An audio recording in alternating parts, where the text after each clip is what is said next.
Mheshimiwa says here that, of course, he's showing up Ruto's, falling party, or perhaps it's the other way around where, as many have also said, the president is equally tactical when it comes to politics. That's what they think. You think you are smart, and you remain thinking that you are very smart until you get surprised. Mm-hmm. Yeah? The writing is on the wall, Balthazar, the one who goes and drinks from the holy goblets that are reserved for Yahweh. And there's that pride that comes before a fall, the hubris, that you ignore the voices that are telling you not to splurge things in some shrines that appear to also answer to the nomenclature of a church. They are probably not. There are certain things that are just concocted by certain individuals and they say, this is my church, okay? You do not pay attention to the mood of the country. You think that you are very smart. When people pave the way for you to get to power, please understand that you are not the only smart person in the country.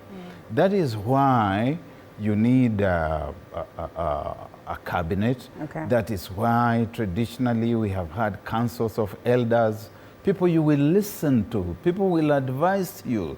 But if you become so brilliant and so full of yourself that you listen to nobody, then your days are numbered. And that is the challenge here. Mr. Raila Odinga is used to environments in which his word is law. The people who festoon him, all these fellows around him, are mostly fellows who are around him because they are afraid of him. They're not around him because they love him so much. The so-called love is just something that is affected, okay, something that is acted out, some kind of dissembling, yeah?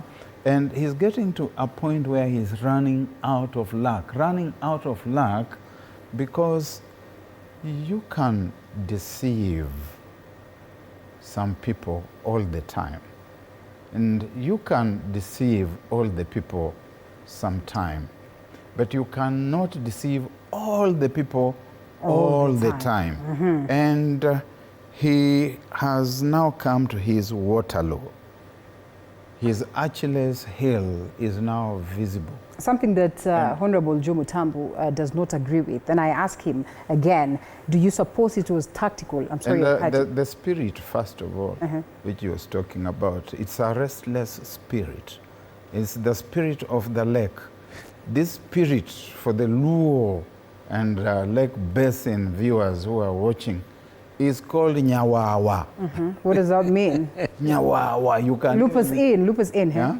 Nyawawa is a spirit of the lake, a very dangerous and deadly spirit. That seems to work in his favor. It occupies you.